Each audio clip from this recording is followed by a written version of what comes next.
தமிழகத்தில் உள்ள தேசிய நெடுஞ்சாலைகளில் உள்ள மைல் கற்களில் ஏற்கனவே ஆங்கிலத்திலும் தமிழிலும் அந்தந்த பகுதியுடைய பெயர் மற்றும் எந்த தூரத்திற்கு செல்ல வேண்டுமோ அதற்கான அந்த துளைவு அனைத்தும் குறிப்பிடப்பட்டிருக்கும்.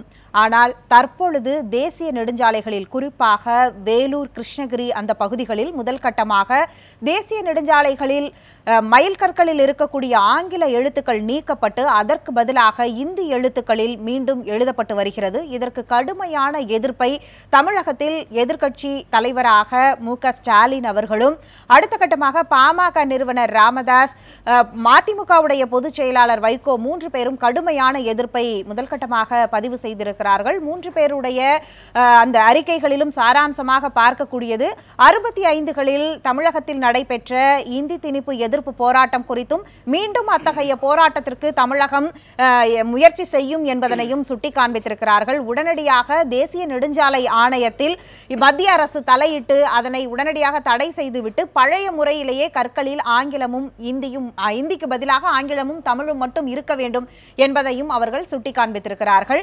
இது குறித்து இன்றைக்கு நம்முடன் பேசுவதற்காக எழுத்தாளர் ஆலி செந்தில்நாதன் அரங்கத்திற்கு வந்திருக்கிறார். வரவேற்று நிகழ்ச்சியை தொடங்கலாம். வணக்கம்.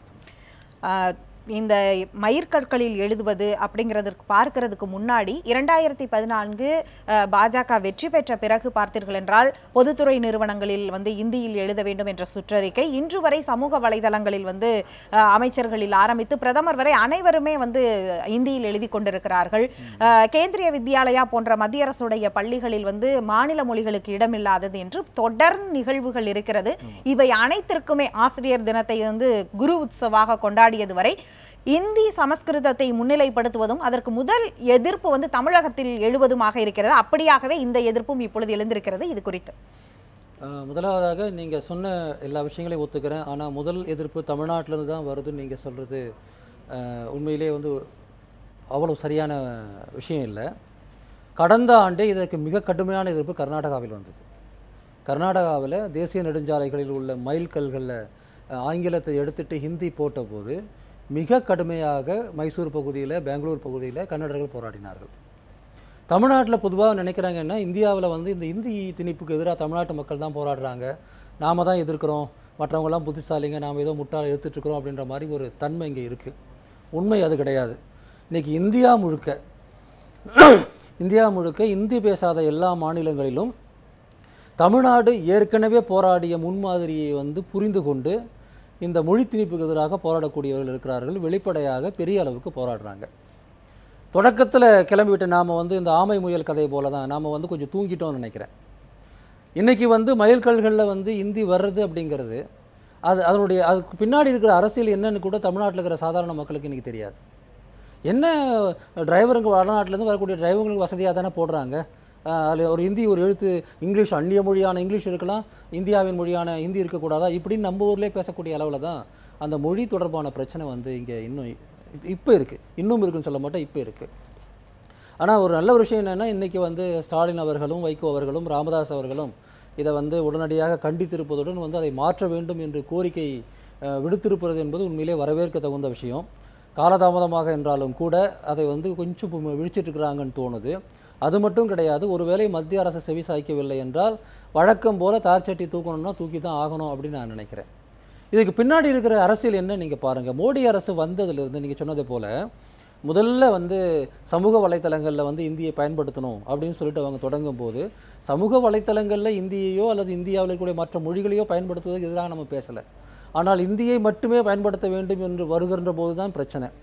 அப்போது தமிழக முதல்வராக இருந்த ஜெயலலிதா அதுக்கு மிக விரிவாக ஒரு கடிதம் எழுதினார். அதாவது இந்தியாவில் 65 இந்திய எதிர்ப்பு போராட்டத்துக்கு பிறகு நம்முடைய அந்த அதிகார மொழி சட்டம் ஒன்று இருக்கு இல்லைங்களா, அந்த அஃபிஷியல் லாங்குவேஜஸ் ஆக்ட் இருக்குல்ல, அந்த ஆக்ட் மற்றும் இந்தியாவினுடைய மொழி கொள்கையில் ஒரு வித்தியாசம் இருக்கு. 8வது அட்டவணை வைக்கப்படுற ஒரு கோரிக்கையாகவும் இதோட சேர்த்து பார்க்க வேண்டியது. அது சேர்த்து பார்க்கணும். நான் என்ன சொல்ல வரேன்னா, இந்தியா அரசியல் சாசனத்தின் அடிப்படையிலான அஃபிஷியல் லாங்குவேஜஸ் ஆக்ட் படியே அந்த சட்டம் இந்தியா முழுமைக்கு பொருந்தும், தமிழ்நாட்டுக்கு பொருந்தாது என்பது சட்டத்திலே குறிப்பிடப்பட்டிருக்கிறது. இந்த act it applies all of India except the state of Tamil Nadu அப்படின்னு சட்டத்தினுடைய 2வது பேராகிராஃப்லேயே இந்த அஃபிஷியல் லாங்குவேஜஸ் ஆக்டுங்கிறது இந்தியா முழுக்க பொருந்தும், ஆனால் தமிழ்நாட்டுக்கு பொருந்தாதுன்னு சட்டமே சொல்லுது. வேற யாரும் அரசியல் கட்சி சொல்லலை, வேற எதிர்க்கட்சி சொல்லலை. நாம போராடியதால் பெற்ற ஒரு உரிமை அது. அப்போ தமிழ்நாட்டுக்குள்ளே வந்து நீங்கள் மைல்கல்ல மட்டும் இல்லை, வேற எந்த இடத்துல நீங்கள் இந்தியை கொண்டு வந்தாலும் கூட சட்டத்துக்கு விரோதமானது தான். ஆனாலும் கூட மக்களாக நாம் என்ன செய்கிறோம்னா அது நமக்கு பிரச்சனை இல்லை. அதாவது நமக்கு வந்து அடிப்படையான உரிமைகள் இருக்கிற போது அது எரிச்சலாக இருந்தாலும் பரவாயில்லன்னு நம்ம சகிச்சுக்க முயற்சி பண்ணுறோம். இந்த சகிப்புத்தன்மையை வந்து அவர்கள் வந்து ஒரு அட்வான்டேஜாக எடுத்துக்கிட்டு இன்றைக்கி அதை செய்கிறாங்க. இதை ஏன் செய்கிறாங்கன்னு நம்ம பார்க்கணும். இதில் 2 விஷயம் இருக்குங்க. ஒன்று வந்து டிஸ்கிரிமினேஷன், பாரபட்சம் சம்மந்தப்பட்டது. இன்னொன்று அதுக்கு பின்னாடி இருக்கக்கூடிய அரசியல் என்ன.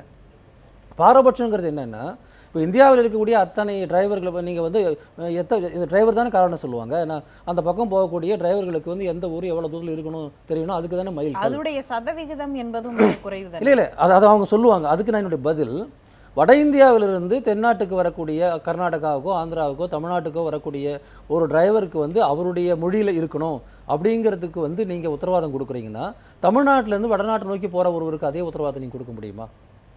அது எப்படி இந்திய அரசியல் சாசனத்தின்படி அனைவரும் சமம் என்ற கோட்பாட்டுக்கு வந்து சரியாக இருக்க முடியும்? அப்போது பொது மொழியாக ஆங்கிலங்கிறத வந்து 65ல் போராடி நம்ம வாங்கின பிறகு ஒரு நேஷ்னல் ஹைவேஸில் போகக்கூடிய ஒரு டிரைவருக்கு ஒரு ஊரோட பேரை ஆங்கில எழுத்துல இருந்தால் படிக்க முடியாதா? அல்லது அதை படிக்க வேண்டுங்கிறத ஒரு மினிமம் குவாலிஃபிகேஷன் நீங்கள் வைக்க முடியாதா? அது வைக்க முடியாதுங்க. நான் ஹிந்தி மட்டும்தான் தெரியும், எனக்கு எல்லா இடங்களிலும் ஹிந்தி இருக்குன்னா அதே உரிமை தமிழ்நாட்டை சேர்ந்த டிரைவருக்கு, இல்லை கர்நாடகாவை சேர்ந்த டிரைவருக்கு, கேரளாவை சேர்ந்த டிரைவருக்கு, ஆந்திராவை சேர்ந்த டிரைவருக்கு, மேற்கு வங்காளத்தை சேர்ந்த டிரைவருக்கு உண்டா? அசாமை சேர்ந்த டிரைவருக்கு உண்டா? அப்போ நீங்கள் அடிப்படையில் பாரபட்சத்தை வந்து நீங்கள் திட்டமிட்டு உருவாக்குறீங்க. மன்னிக்கணும். 2வது பிரச்சனை என்னென்னா, கடந்த 5-6 ஆண்டுகளாக இங்கே ஒரு பேட்டர்ன் நாங்கள் பார்க்குறோம். மொழி அந்த எழுத்தை பார்த்து எங்களுக்கு எந்த பிரச்சனையும் கிடையாது, அல்லது வந்து ஒரு மொழி மேலே எந்த ஒரு விரோதமும் நமக்கு கிடையாது. தமிழர்கள் வந்து அதையெல்லாம் கடந்து வந்து தேவையான மொழிகளை கற்றுக்கொள்ளக்கூடியவர்களாக இருக்கிறாங்க. இன்றைக்கி தமிழ்நாட்டில் எல்லா நகரங்கள்லையும் ஹிந்தி டியூஷன் சொல்லிக் கொடுக்கப்படுகிறது, ப்ரைவேட் ஸ்கூலில் ஹிந்தி சொல்லிக் கொடுக்கப்படுகிறது. அதை எதிர்த்து நாங்கள்லாம் எதுவுமே பேசுறது கிடையாது. விருப்பப்பட்ட அடிப்படையில் எதை வேணால் படிங்க அப்படின்னு தான் சொல்கிறோம். இங்கே என்ன நடக்குதுன்னா, தமிழ்நாட்டில் சமீப காலத்தில் நடந்த போராட்டங்களை பாருங்கள். கடைசியில் திரு ஸ்டாலின் அவர்கள் அதற்கு கூட அறிக்கை விட்டிருந்தார். போஸ்டல் அஞ்சல் துறையில் ஒரு அடிப்பட்ட நிலை வேலை வாய்ப்புக்காக வந்து ஒரு தேர்வு நடத்துகிறாங்க. அந்த தேர்வில் ஹரியானாவை சேர்ந்தவர்கள் வந்து பங்கெடுத்து தமிழில் 25க்கு 24 மதிப்பெண் எடுத்து தேர்ச்சி பெற்றிருக்கிறாங்களாம். இது நம்ம பார்த்தோம். அவங்களுக்கு நம்முடைய நண்பர்களெல்லாம் வந்து ஃபோன் பண்ணி பேசும்போது அவங்களுக்கு தமிழ் தெரியலங்கிறது தெரிய வருது. இதற்கு முன்பு தமிழ்நாடு முழுக்க நீங்கள் ஒரு மோடி வந்த பிறகு நான் சொல்ல வரேன், எல்லா மத்திய நிறுவனங்களிலும் மிக அதிக அளவுக்கு வடநாட்டை சேர்ந்தவர்களை நியமிப்பது வந்து பெரிய ஒரு ட்ரெண்டாக வந்து இருக்குது. ராணிப்பேட்டை பெல் தொழிற்சாலையில் இதுக்கு எதிராக போராட்டம் நடந்திருக்குது. எல்ஐசி ஊழியர்கள் இதற்கு எதிராக போராட்டம் நடத்திருக்கிறாங்க. ரயில்வேவில் இதுக்கு எதிரான போராட்டம் வெடிச்சிருக்கு. ஆக இந்த இந்தி எழுத்தை பார்த்து பயப்படுற விஷயம் கிடையாது, போராட்டம்னு குறிப்பிடும் பொழுதே கூடுதலா வந்து அங்கு இந்திக்கு முதன்மை கொடுத்து அலுவல்கள் அனைத்தையும் இந்தியில் வந்து அவர்கள் அலுவல் தொடர்பாக வைத்திருக்கவர்கள் எழுதக்கூடிய கடிதங்கள் ஆரம்பிச்சு எல்லாத்தையும் பண்றவங்களுக்கு இன்சென்டிவ் அடிப்படையில அதற்கான ஊக்கத்தொகை என்றெல்லாம் அதற்கு ஒரு ஆதரவு கொடுக்கறதும் இருக்கு இல்லையா? இல்ல, அது என்ன திட்டமிட்டு செய்யக்கூடிய செயல் என்னன்னா, நீங்க தமிழர்கள் இந்தி படித்தால் அவர்களுக்கு வேலை கிடைக்குங்கிறதெல்லாம் மாறி தமிழ்நாட்டில் இருக்கிற மத்திய அரசு வேலைகள் அனைத்துலையும் நான் இந்திக்காரனை கொண்டு வந்து உட்கார வைப்பேன், அதுக்காக எனக்கு ஹிந்தி வேணும். இப்போ நிலைமை என்னன்னா, நீங்கள் ஹிந்தி படிச்சுட்டு சென்ட்ரல் கவர்மெண்ட் எம்ப்ளாய்மெண்ட்டுக்கு போகணுங்கிறது நோக்கம் கிடையாது. அவன் உத்தரப்பிரதேசிலேருந்து ஹரியானாலேருந்து ஒருத்தனை கொண்டு வந்து இங்கே வேலைக்கு வைப்பான், அவனுக்கு இங்கிலீஷ் தெரியாது, அவனுக்கு தமிழ் தெரியாது, அவனுக்காக நீங்கள் ஹிந்தியில் பேசுங்க அப்படின்னு. இது நடந்திருக்கிறதா இல்லையாங்கிறத எல்லாரும் பார்க்கணும். 2 செய்திகள் கடந்த ஒரு வருஷத்தில் வந்து நான் வந்து வார இதழ்களில் பார்த்தேன். சூளைமேட்டில் ஒரு இடம், தாம்பரத்தில் ஒரு இடத்துல, 2 இடத்துலையும் லோக்கல் சாதாரண மத்திய அரசு அலுவலகத்தில் வேலை செய்யக்கூடிய ஒரு ஊழியர் வந்து தனக்கு ஹிந்தியில் தான் வந்து தமிழில் பேச மாட்டேன், இங்கிலீஷில் பேச மாட்டேன், நீ எனக்கு ஹிந்தியில் கொடுன்னு கேட்டது பிரச்சனையானது பத்திரிகையில் வந்தது. இந்த விஷயத்துக்காக தான் 3 ஆண்டு காலமாக நாங்கள் கடுமையாக தமிழ்நாட்டில் பிரச்சாரம் பண்ணுறோம். இது வெறும் மொழி பிரச்சனை கிடையாது. தொடர்ந்து நாம் பேசுவோம். தற்போது திமுகவுடைய செய்தி தொடர்பு செயலாளர் TKS இளங்கோவன் நம்முடன் இணைந்திருக்கிறார். வணக்கம் சார். தொடர்ந்து வந்து எதிர்க்கட்சி தலைவர் இது குறித்த அறிக்கை கொடுத்திருக்கிறார், மற்ற அரசியல் கட்சி தலைவர்களும் கொடுத்திருக்கிறார்கள். இந்த நிலைப்பாடு மத்திய அரசு எப்படி இங்கே உள்ளே அனுமதிக்கிறது? இதற்கு நீங்க என்ன மாதிரியான எதிர்ப்புகளை பதிவு செய்ய இருக்கிறீர்கள்? மிக நீண்ட இந்தி திணிப்பு எதிர்ப்பு வரலாறு கொண்ட கட்சி, அது குறித்து சொல்லுங்க சார். உண்மையிலேயே மத்திய அரசு மாநிலங்களை அடக்கி ஒடுக்கி தன்னுடைய ஆளுமைக்கு உட்படுத்த முயற்சிக்கிறது. பாஜக ஆட்சி வந்த உடனேயே எல்லாவற்றையும் மத்திய அரசின் பொறுப்பை ஏற்றுக்கொள்ள மாநில அரசுக்கு எந்தவித அதிகாரமும் இல்லாமல் முயற்சியில் ஈடுபட்டிருக்கிறார்கள். இது மாநிலங்களின் உரிமைகளுக்கு எதிரான செயல். தமிழ்நாட்டிலே கொள்கையே இருமொழி கொள்கை தான். தமிழ்நாட்டு அரசின் கொள்கை இருமொழி கொள்கையின் அடிப்படையிலே தமிழ்நாட்டிலே நடவடிக்கைகள் இருக்க வேண்டும் என்ற அடிப்படை கூட புரியாமல் இந்த அரசு நடந்து கொள்கிறது. இது வன்மையாக கண்டிக்கத்தக்கது. ஒரு காலத்திலே நம்ம இந்தி படித்தால்தான் வேலை கிடைக்கும் என்ற ஒரு பரவலான தவறான பிரச்சாரத்தை செய்தார்கள். ஆனால் இன்றைக்கு இந்தி படித்தவர்கள் எல்லாம் தமிழ்நாட்டிலே வேலை தேடுகிற அளவுக்கு நிலைமை மாறி இருக்கிறது. தமிழ்நாட்டில் வேலை கொடுக்கிற அளவுக்கு நிலைமை மாறி இருக்கிறது என்றால் அவர்கள் தமிழ் படிக்க வேண்டுமே தவிர எங்களை தமிழர்களை இந்தி படிக்க சொல்வது கடுமையாக கண்டிக்கத்தக்க ஒன்றாகும். இதற்கு எதிரான ஒரு மிகப்பெரிய போராட்டத்தை திமுக தொடங்கும். இந்த நிலை தொடருமானால் மீண்டும் ஒரு 1965 போராட்டத்தை நம்ம மத்திய அரசு சந்திக்க வேண்டியது. உங்களுடைய கருத்துக்களுக்கு மிக்க நன்றி சார். ஒரு பக்கம் இதற்கு விழித்து கொண்டு போராட்டம் அப்படிங்கிறத தாண்டி ஏற்கனவே இங்கே நீங்கள் சொல்கிற மாதிரி இன்னும் தமிழக அரசு அண்ணா முதலமைச்சராக இருந்தபோது சட்டம் இப்படி பல நமக்கென்று இருமொழி கொள்கை என்று நமக்குன்னு பிரத்யேகமான விஷயங்கள்லாம் இருந்தும் இந்த பொதுத்துறை நிறுவனங்களில் கொண்டு வர்றது இது மத்திய அரசின் கீழே வருகிறது அப்படிங்கிறதுனால தானே நாம் ஒன்றும் செய்ய முடியல. இப்போ தேசிய நெடுஞ்சாலைகளும் அப்படியான ஒரு காரணம் காண்பிக்கும் பொழுது இது மத்தியின் கட்டுப்பாட்டில் வருகிறது என்ற காரணம் சொல்லும்போது என்ன செய்யும்? அதை தான் சொல்கிறேன். மத்திய அரசாங்கத்தின் கட்டுப்பாட்டில் வந்தாலும் மத்திய அரசாங்கத்தினுடைய ஆட்சி மொழி சட்டத்தின் அடிப்படையிலே தமிழ்நாட்டுக்கு விலக்கு இருக்கிறது நான் சொல்கிறேன். நீங்கள் தமிழ்நாடு அரசாங்கம் தான் தமிழை பேசணும், மத்திய அரசாங்கம் இந்திய பேசணுங்கிற விஷயம் கிடையாது. நீங்கள் சொல்லக்கூடிய சட்டத்தின்படியே எனக்கு விலக்கு இருக்கிறது. அதனால தான் அந்த ஏற்கனவே இருக்கிற சட்டத்தில் பிரச்சனை இருக்கிறதுனால தான் நாங்கள் தமிழ் உட்பட அனைத்து மொழியும் ஆட்சி மொழி ஆக்கணும்னு சொல்கிறோம். தமிழையோ மற்ற மொழிகளையோ ஆட்சி மொழி ஆக்கணுங்கிறது என்று சொல்லக்கூடிய கோரிக்கை தேச விரோதமானது என்றோ சட்ட விரோதமானது என்றோ அரசியல் சாசனத்துக்கு விரோதமானது என்றோ இவர்களால் சொல்ல முடியுமா? தமிழ்நாட்டில் மத்திய அரசாங்கம் தமிழைத்தான் பயன்படுத்த வேண்டும் என்று சொல்வது அரசியல் சாசனத்துக்கு விரோதம் என்று இவர்களால் சொல்ல முடியுமா? நிச்சயம் சொல்ல முடியாது. இது திட்டமிட்ட திணிப்பு. அந்த திணிப்புங்கிறது மொழி மட்டும் இல்லை. தமிழ்நாடு தொடர்ச்சியாக தமிழ்நாட்டில் நடக்கிற விஷயங்கள்லாம் பார்க்கும்போது பிரிட்டிஷ்காரர்கள் இந்தியாவை எப்படி காலனியாக நடத்தினார்களோ அதே போலவே இந்தியா தமிழ்நாட்டை காலனியாக நடத்தக்கூடிய ஒரு நிலையில் தான் நாம் இருக்கிறோம்னு பார்க்குறோம். இவ்வளவு எதிர்ப்புகள் இருக்கும்போது இந்த வேலையை செய்கிறாங்க, திட்டமிட்டு செய்கிறாங்க. நீ எனக்கு அடிமை, நான் இப்படி தான் நான் செய்வேன் அப்படின்னு சொல்லக்கூடிய ஒரு செயல்பாடாக இருக்குது. தமிழ்நாட்டு போராட்டத்தை பற்றி அவங்களுக்கு தெரியும். இந்தியாவின் பல்வேறு இடங்களில் இதுக்கு போராட்டங்கள் நடக்கிறதுங்கிறதும் அவங்களுக்கு தெரியும். சமூக வலைத்தளங்களில் கடந்த 3 ஆண்டுகளாக 3-4 ட்விட்டர் கேம்பெயின் மிகப்பெரிய அளவுக்கு செய்யப்பட்டு இந்திக்கு எதிராக stop Hindi imperialism, stop Hindi imposition சொல்லிட்டு இந்தியாவில் இருக்கிற எல்லாருமே அதுக்கு அதில் அந்த ட்விட்டர் கேம்பெயினில் கலந்துக்கிட்டு செய்தித்தாள்களில் செய்தி வந்ததும் அவர்களுக்கு தெரியும். இவ்வளவு தெரிந்த பிறகு நான் கட்டாயமாக இந்தியை கொண்டு வந்து திணிப்பேன் என்று சொல்வது என்பது இந்த ஹிந்தி இந்துஸ்தான் என்கின்ற பாஜகவினுடைய இந்துத்துவ கொள்கையை மிக நேரடியாக கொஞ்சம் கூட கவலைப்படாமல் இந்த நாட்டினுடைய ஒற்றுமை பற்றி இந்த மக்களுடைய கருத்தை பற்றி கொஞ்சம் கூட கவலைப்படாமல் செய்யக்கூடிய ஒரு ஏகாதிபத்திய செயல்பாடு, வேறு ஒன்றும் கிடையாது. மொழி சம்பந்தப்பட்ட பிரச்சனை இல்லைன்னு அதை தான் சொல்ல வரேன். நீங்கள் பழையபடி நான் ஹிந்தி கற்றுக்கிறேன்னா இல்லையா, ஹிந்தி கற்றுக்கிட்டா வேலை கிடைக்குமா, அவர் அழகாக சொன்னார். வடக்கிலிருந்து வேலை வர அவங்க தான் தமிழ் கற்றுக்கணுமே ஒழி நாம் ஹிந்தி கற்றுக்கணுன்ற அவசியம் நமக்கு கிடையாது. அவசியம் இருந்தால் கற்றுக்கிட்டு போகிறாங்க, யார் கற்றுக்கல, தேவைன்னா கற்றுக்க தான் செய்வாங்க. ஆக இது மிக மோசமான அரசியல் செயல்பாடு. மோடி அரசாங்கத்துக்கு எதிராக தமிழகம் நிச்சயமாக அணிதிரண்டு இதை முறியடிக்கணும்.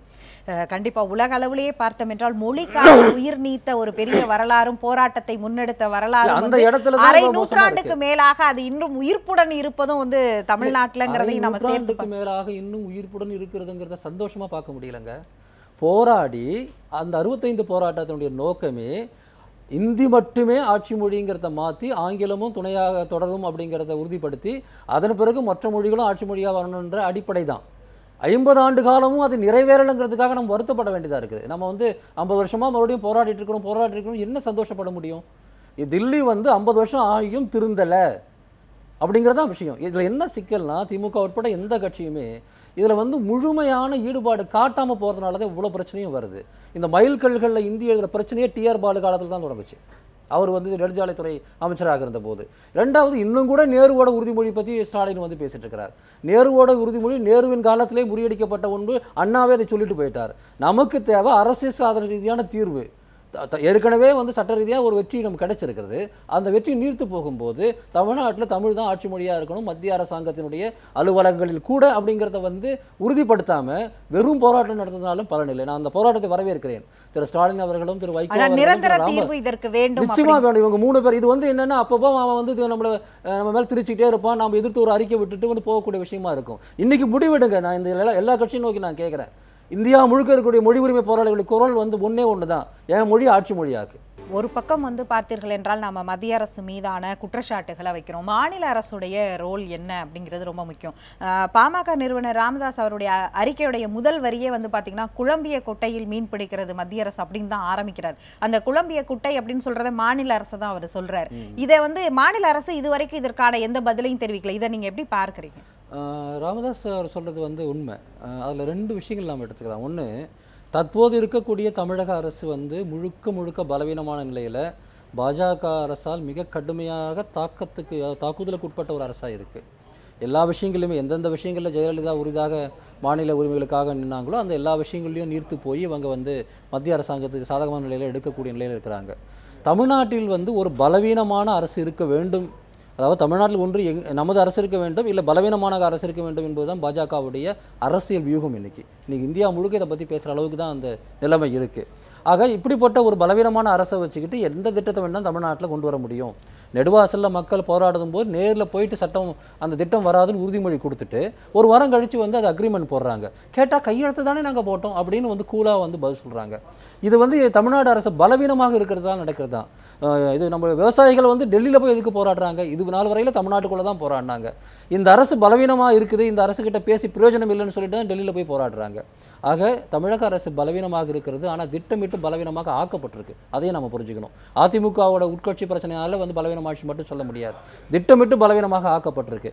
அந்த அடிப்படையில் ஒரு பலமான தமிழக அரசு மாநில அரசு இல்லைன்னா என்னெல்லாம் நடக்குன்றதுக்கு வந்து இது ஒரு உதாரணம். இரண்டாவது, பொதுவாகவே மாநில அரசுகள் வந்து தொடர்ச்சியாக இந்த மாதிரியான ஒரு பிரின்சிபிள்டு விஷயங்கள், அடிப்படையான விஷயங்கள், ஒரு மாநிலத்தினுடைய மொழிக் கொள்கை என்ன, ஒரு மாநிலத்தோட பொருளாதார கொள்கை என்ன, கல்விக் கொள்கை என்ன, இது போன்ற விஷயங்களில் வந்து தொடர்ச்சியாக வந்து அடிப்படைகள்லாம் தகர்ந்து போனதுனால இன்றைக்கி என்ன வேணால் செய்ய முடியுது. அதையும் நம்ம பார்க்கணும். ஏதோ வந்து இன்றைக்கி இருக்கக்கூடிய எடப்பாடி பழனிசாமி அவர்களுடைய ஆட்சி தான் பிரச்சனைன்னு அப்படி அர்த்தம் கிடையாது. தொடர்ச்சியாகவே இதில் நாம் வந்து கோட்டை விட்டுருக்கிறோம். பல ஆண்டுகளாக தமிழ்நாட்டினுடைய மாநில உரிமைகள் அப்படிங்கிறது தொடர்ச்சியாக பறிபோய் கொண்டிருக்கிறது. அது நீட்டு விஷயமா இருக்கட்டும், ஜிஎஸ்டி விஷயமாக இருக்கட்டும், எந்த விஷயமா இருக்கட்டும், அதில் வந்து ஒரு சரியான ஸ்டாண்ட் இவங்களுக்கு யாருக்குமே இல்லை. ஆக வந்து இதை பற்றி எந்த கவலையும் கிடையாது. மாநில அரசின் உரிமைகள் பறிபோவது பற்றி எந்த கவலையும் கிடையாது. இந்த ரெண்டும் சேர்த்து தான் நாம் அதை பார்க்கணும். ஏதோ இந்த அரசாங்கம் மட்டும் பார்க்க முடியாது. ஆக வந்து மாநிலத்தினுடைய பிரச்சனையாக இதை வந்து பார்க்கணும். ராமதாஸ் அவருடைய கருத்தை வந்து அப்படிதான் இன்டர்பிரட் பண்றது சரி எனக்கு தோணுது. தொடர்ந்து நாம் பேசலாம். அதிமுக தரப்பிலிருந்து செய்தி தொடர்பாளர் ஆவடி குமார் அவர்கள் நம்முடன் இணைந்திருக்கிறார். அவர் என்ன சொல்கிறார் என்று கேட்கலாம். தொடர்ந்து தேசிய நெடுஞ்சாலைகளில் தமிழகத்தில் குறிப்பாக வேலூர், கிருஷ்ணகிரி பகுதிகளில் தற்பொழுது ஆரம்பிக்கப்பட்டிருக்கிறது. மைல் கற்களில் ஆங்கிலத்தை நீக்கிவிட்டு அதற்கு பதிலாக இந்தியில் எழுதப்படுகிறது. இதற்கு தமிழக அரசியல் கட்சி தலைவர்களில் எதிர்க்கட்சி தலைவர் ஸ்டாலின், ராமதாஸ் அவர்கள் மற்றும் வைகோ அவர்கள் வந்து தொடர்ந்து இதற்கு எதிர்ப்பு தெரிவித்து அறிக்கை வெளியிட்டிருக்கிறார்கள். ஆளும் அரசுடைய நிலைப்பாடு என்ன என்ற கேள்விக்கு உங்களுடைய பதில் சார். ஆளும் அரசினுடைய நிலைப்பாடு என்பது மிக உறுதியானது, தெளிவானது, எல்லோருக்கும் தெரிந்தது. தமிழ்நாடு அரசாங்கத்தை பொறுத்த அளவில் இருமொழி கொள்கையை முழுமையாக கடைபிடித்து வருகிறது. இந்தியாவில் எந்த மாநிலத்திலும் இல்லாத வகையில் தமிழ்நாட்டில் இருமொழி கொள்கை கடைபிடிக்கப்படுகிறது. தமிழ்நாட்டில் இந்திக்கு இடமில்லை என்ற நிலை இருக்கிறது. ஆனால் மத்திய அரசாங்கம் தொடர்ந்து மாநிலங்களின் உரிமைகளை பறிப்பதும் மாநில நிர்வாகங்களில் தன்னுடைய ஆதிக்கத்தை நிலைப்படுத்துவதற்கு முயற்சிப்பதும் தொடர்ந்து கொண்டிருக்கிறது. மத்திய அரசாங்கத்தை பொறுத்தவரை இன்னும் சொல்ல போனால் தரைவழி போக்குவரத்து துறையினுடைய இணை அமைச்சராக இருப்பவர் பொன் ராதாகிருஷ்ணன். தமிழ்நாட்டை சார்ந்த ஒருவர் தமிழ்நாட்டின் தேசிய நெடுஞ்சாலைகளில் சென்னை மைசூர் நெடுஞ்சாலையில் இன்றைக்கு தமிழ்நாட்டு எல்லை வரை ஆங்கிலம் இருந்த நிலையை மாற்றி இந்தி, தமிழ் என்ற நிலையும் அதை தொடர்ந்து வருகின்ற இடங்களில் கர்நாடக பகுதிகளில் கண்டிப்பாக சார். இவ்வளவு நேரம் நாம் அது குறித்து தான் பேசிக் கொண்டிருந்தோம். நேரடியாக கேள்வி என்பது இதற்கு அரசு இப்பொழுது உங்களுக்கும் தெரிகிறது இப்படி வைத்திருக்கிறார்கள் என்ற அரசு உடனடியாக எடுத்த நடவடிக்கை என்ன அப்படிங்கிறது தான் கேள்வி. நீங்க அரசு எடுத்த நடவடிக்கை என்பது கொள்கை ரீதியான நடவடிக்கைகள் எடுக்கப்பட்டிருக்கின்றன. மத்திய அரசாங்கத்திற்கு தகவல் தெரிவிக்கப்பட்டிருக்கிறது.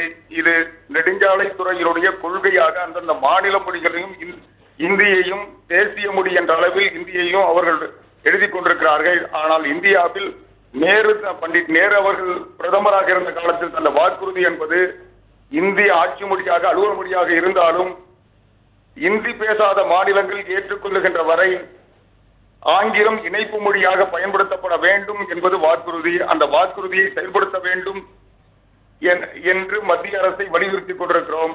இன்றைக்கு திடீரென்று இப்படி ஒரு பிரச்சனையை ஏற்கனவே நெடுஞ்சாலைத்துறை அமைச்சராக இருந்த பாலு அவர்கள் காலத்திலே இது போன்ற ஒரு பிரச்சனை வந்தது. அப்பொழுது எதிர்ப்பு தெரிவித்ததனுடைய விளைவாக அது நீக்கப்பட்டது. இன்றைக்கு மீண்டும் அதை முயற்சிக்கிறார்கள். அதை எதிர்க்கிறோம். அதை நீக்குவதற்குரிய நடவடிக்கைகள் எடுப்போம். நீக்குவதற்கான உங்களிடம் கேள்வி இருக்கிறது, சொல்லுங்க. அவடிக்குமார் சார் வணக்கம், நான் செந்தில்நாதன் பேசுறேன். வணக்கம் சார். அதாவது இந்திய அரசாங்கத்தினுடைய ஆட்சி மொழி சட்டத்தின் அடிப்படையிலேயே தமிழ்நாட்டில் இந்தியை பயன்படுத்தக்கூடாதுன்னு இருக்கு. ஆமாங்க. அப்படி இருக்கும்போது நாம் மறுபடியும் எந்த வாக்குறுதிக்காக மத்திய அரசாங்கத்திட்ட காத்துட்டு இருக்கிறோம்? நாம இந்தியை உங்களுக்கு தெளிவா தெரியும். இந்தியை மாநில அரசாங்கத்தின் நிர்வாகத்தில் இந்தியை நாம் மாநில அரசு மத்திய அரசாங்கத்தின் நிர்வாகத்துல இந்திய அபிஷியல் லாங்குவேஜஸ் ஆக்ட் படி அந்த ஆக்ட் இந்தியா முழுமைக்கும் பொருந்தும், தமிழ்நாட்டுக்கு பொருந்தாதுன்னு தெளிவாக இந்திய அரசாங்கத்தினுடைய ஆட்சி மொழி சட்டத்தில் குறிப்பிடப்பட்டிருக்கு. எக்ஸப்ட் த ஸ்டேட் ஆஃப் தமிழ்நாடுன்னு தெளிவாக குறிப்பிடப்பட்டிருக்கு. அப்படி இருக்கும்போது மாநில அரசு எந்த உத்தரவுக்கு எதிர்பார்த்து இதை அனுமதிக்கிறது நான் கேட்கிறேன். நிச்சயமாக நெடுஞ்சாலைத்துறையினுடைய நிர்வாகத்தில் இன்றைக்கும் இந்தி தான் புழக்கத்தில் இருக்கிறது. மாநில எல்லைக்குள் மாநில நிர்வாகம் சம்பந்தப்பட்ட அலுவல்களில் மட்டும்தான் இந்தி தடுக்கப்பட்டிருக்கிறது. அது மாநில நான் அதை தான் மறுக்கிறேங்க சார், அதை தான் நான் மறுக்கிறேன். மாநில சட்டம் இயற்றிய காரணத்தால் அதை கடைபிடித்து வருகிறோம். நான் அதை தான் மறுக்கிறேன். மத்திய அரசாங்கத்தினுடைய அலுவலகத்தை தான் நான் கேட்கிறேன். தேசிய நெடுஞ்சாலைத்துறையில் இந்தியை அலுவல் மொழியாக பயன்படுத்தி வந்திருக்கிறார்கள். அது தமிழ்நாட்டிலும் பயன்படுத்தப்பட்டிருக்கிறது. அது திமுகவை சார்ந்தவர்கள் மந்திரியாக இருந்த காலங்களிலே அது பயன்படுத்தப்பட்டிருக்கிறது. இல்ல நான் சொல்றது என்னன்னா, ஜெயலலிதா அவர்களே கூட கடிதம் எழுதும் போது இந்த உங்களுடைய ஆட்சி மொழி சட்டம் இந்தியை மத்திய அரசாங்கத்தினுடைய துறைகளில் பயன்படுத்தக்கூடிய சட்டம் தமிழ்நாட்டுக்கு பயன்படுத்த முடியாதுங்கிறது தான் அவங்க ஆர்குமெண்ட்டே இல்லைங்களா? தமிழ்நாடு சி பிரிவு ஸ்டேட்டு இங்கே நீங்கள் பண்ண முடியாதுன்னு சொல்லியிருக்கிறாங்க. ஏற்கனவே இந்திய அரசாங்கத்தின் ஆட்சி மொழி சட்டப்படியே அது தமிழ்நாட்டுக்கு செல்லுபடி ஆகாது. அப்படி இருக்கும்போது நெடுஞ்சாலைத்துறை இந்திய அரசாங்கத்தினுடைய துறை தான். அது தமிழ்நாட்டுக்கு அவங்களுடைய இந்தி செல்லுபடி ஆகாது சட்டப்படியே இருக்கு. சட்டத்தை மீறி தான் நெடுஞ்சாலைத்துறை அதை செய்து, சட்டத்துக்கு உட்பட்டு அல்ல. மத்திய அரசாங்கத்தின் சட்டத்தை மீறியே தான் அவர்கள் செய்கிறார்கள். அப்படி இருந்தும் கூட எதுக்கு இன்னும் 50 வருஷம் கழிச்சு நேரு வாக்குறுதியை நீங்க பேசிட்டு இருக்கிறீங்க? நேரு வாக்குறுதிக்கு எந்த சட்டபூர்வமான அங்கீகாரமும் கிடையாது. ஏங்க நீங்க அங்க ஸ்டுடியோல உட்கார்ந்துட்டு இருக்கீங்க, நீங்க நான் பேசுறத வாங்கிட்டு பேசுங்க. புரட்சி தலைவி அம்மா அவர்கள் எதிர்த்தார்கள், எதிர்த்துக் கொண்டிருக்கிறோம் என்பது உண்மை. ஆனால் இன்றைக்கும் மத்திய அரசாங்கத்தின் நிர்வாகத்திற்கு உட்பட்ட ரயில்வே நிலையங்களில் இந்தி எழுத்தாக பதிவு செய்யப்பட்டிருக்கிறது. நீங்க தமிழ்நாட்டில் இல்லைன்னு எப்படி சொல்லுவீங்க? ரயில்வே நிலையங்கள்ல இன்னைக்கு இல்லையா? அதாங்க அதுக்கு எதிராக பேசுறதுக்கு மறுபடியும் நீங்க பழைய கதையே பேசுறீங்க. நீங்க ஆதரிக்கல, எதிர்த்து கொண்டுதான் இருக்கிறோம். நீங்க எதிர்த்து தான் சொல்றீங்க, நான் அதை மறுக்கலங்க. நீங்க சொல்லக்கூடிய ஆர்குமெண்ட் அதை வீக் பண்ணுது. நேரம் குறைவாக இருக்கிறது. நீங்கள் எதிர்ப்பதாக கூறி இருக்கிறீர்கள். விரைந்து நடவடிக்கை எடுக்க வேண்டும் என்பதும் நிரந்தர தீர்வு காண வேண்டும் என்றது அடிப்படையில் இருந்தே தான் ஆழி செந்தில்நாதன் அவர்கள் உங்களிடம் கேள்வியை முன்வைத்தார். நிகழ்ச்சியில் பங்கேற்று உங்கள் கருத்துக்களை பகிர்ந்து கொண்டதற்கு நன்றி. இறுதியாக நிரந்தர தீர்வு அப்படிங்கும்போது இங்கே பொதுப்படையாக ஒரு விஷயத்தை அவங்க கொண்டு வரல. இந்தி ஒரே நாளில் எல்லாம் மாறுது அப்படின்லாம் கொண்டு வரல. துறை ரீதியாக இந்த மாதிரி சின்ன சின்ன விஷயங்களை இப்போ நீங்கள் சொன்னீங்க இல்லையா, டிரைவர்களுக்கு பயன்பட்டுட்டு போவோம்னு நம்மளே பேசுவாங்க. இங்கே மக்களேன்னு சொல்லக்கூடிய இடங்களில் தான் இவங்க கொண்டுட்டு வராங்க. இது ஒரு யுக்தி. இதற்கு நிரந்தர தீர்வு அப்படிங்கிறது என்ன? 98ல் வாஜ்பாய் கொடுத்த வாக்குறுதி அந்த நிரந்தரமாக ஆட்சி மொழி ஆக்குறதுக்காக 8வது அட்டவணைக்கான ஒரு ஆய்வு குழு அமைக்கிறதுங்கிறதெல்லாம் என்ன ஆச்சு? அதை மத்திய அரசாவது நினைவு வைத்திருக்கிறதான ஒரு கேள்வி இருக்குல்ல? நிச்சயமா கிடையாதுங்க. நிரந்தர தீர்வு அப்படிங்கிறது அதுக்கு நிரந்தர தீர்வுக்கு பல அர்த்தங்கள் இருக்கு. நான் மொழித்துறையில் மட்டும் மட்டும் ஒரு நிரந்தர தீர்வு, அது குறைந்தபட்ச தீர்வாக நான் என்ன முன்மொழிகிறேன்னா, தமிழ் உட்பட இந்திய அரசியல் சாசனத்தின் 8வது பிரிவில் உள்ள அந்த 22 மொழிகளையும் அந்தந்த மாநிலங்களுக்கான ஆட்சி மொழியாக ஆக்குங்கள். மத்திய அரசாங்கம் அந்த மாநிலத்தில் அந்த மொழியைத்தான் பயன்படுத்த வேண்டும் என்பது மிகவும் சிம்பிளான, எளிமையான, ஜனநாயகபூர்வமான ஒரு கோரிக்கை. இதுதான் தீர்வு. இந்த நேரு வாக்குறுதியை நிறைவேற்றுறது அப்படிங்கிறதுலாம் வந்து மீண்டும் மீண்டும் நம்ம ஏமாற்றுகிற வார்த்தை. திமுகவாக இருந்தாலும் அதிமுக வந்து நான் என்ன சொல்கிறேன்னா, நீங்கள் இந்தி திணிப்புக்கு எதிராக இருக்கிறீர்கள் என்பதை நான் மாறுபடவில்லை. நீங்கள் இந்தி திணிப்புக்கு எதிராக தான் இருக்கிறீங்கன்றதை நான் நம்புகிறேன். விஷயம் என்னென்னா, நீங்கள் 50 வருஷத்துக்கு முன்னாடி இருந்த ஒரு விஷயத்தையும் மறுபடியும் பேசிட்டு இருக்கிறீங்க. ஏற்கனவே நாம் நடத்திய போராட்டங்களின் காரணமாக தமிழ்நாட்டில் மத்திய அரசாங்கம் கூட இந்தியை பயன்படுத்த முடியாத அளவுக்கு சட்டம் இருக்கிறது. நாம் கஷ்டப்பட்டு வாங்கின சட்டம் அது நடைமுறையில் இல்லைன்றதுக்கு நீங்கள் வந்து வலியுறுத்தலை. அதை நீங்கள் வந்து மத்திய அரசாங்கத்துக்கு ஆதரவு அளிக்கிறீங்க, மத்திய அரசாங்கத்தின் ஒரு பகுதியாகவே இருக்கிறீங்க. என்ன செய்தாலும் நீங்கள் அதை நடைமுறைக்கு கொண்டு வரலங்கிறது ஒரு தப்பு. இன்னொன்று, ஒட்டுமொத்தமாகவே மொழி பிரச்சனை அடுத்த கட்டத்தை போய் என்னுடைய மொழிக்கு ஆட்சி மொழி உரிமை வேண்டும் கேட்குற நேரத்தில் மறுபடியும் வந்து இந்தி பேசாத மக்கள் விரும்புகிற வரையில் நாங்கள் இந்தியை திணிக்க மாட்டோம்னு நேரு சொன்னதை, அப்பொழுதே பொய்த்து போனதை அண்ணா வெளிப்படையாக எழுதியிருக்கிறார். நேருவின் வாக்குறுதி என்கிறது பச்சை ஏமாற்று என்பதை அண்ணாவே எழுதியிருக்கிறார். எதுக்கு மீண்டும் மீண்டும் அதை சொல்லிட்டு இருக்கீங்க? நேருவின் வாக்குறுதி என்கிறது தான் அரசியல் சாசனமா? நான் இந்தியாவினுடைய அரசியல் சாசனத்துக்கு உட்பட்ட குடிமகனா அல்லது நேருவினுடைய விருப்பம், அவருடைய விருப்பத்துக்கு உட்பட்ட குடிமகனா? நான் எதுக்கு வந்து இந்த ஏமாத்து வேலை தொடர்ந்து செய்யறாங்க? அதனால் நிரந்தரமாக இதற்கு தீர்வு வேண்டும். தமிழ் மத்திய அரசாங்கத்தின் ஆட்சி மொழிகளில் ஒன்றாக ஆக வேண்டும். தமிழ்நாட்டுக்குள்ள தமிழ் தான் ஆட்சி மொழியாக இருக்க வேண்டும். தமிழ்நாடு மற்ற மாநிலங்களோடும் இந்திய அரசாங்கத்தோடும் உலகத்தோடும் தொடர்பு கொள்ள ஆங்கிலம் வேண்டும். மக்கள் படிக்க விரும்பக்கூடிய எத்தனை மொழிகள் வேண்டும் படிக்கட்டும், அதற்கு இதுக்கு சம்பந்தம் இல்லை. இது ரெண்டுத்தையும் போட்டு குழப்பிக்க வேண்டாங்கிறது என் கருத்து. உங்களுடைய கருத்துக்களை வந்து நிகழ்ச்சியில் கலந்து கொண்டு பங்கேற்று பதிவு செய்ததற்கு ரொம்ப நன்றி. மற்றும் ஒரு நிகழ்ச்சியில் சந்திக்கலாம். நன்றி, வணக்கம்.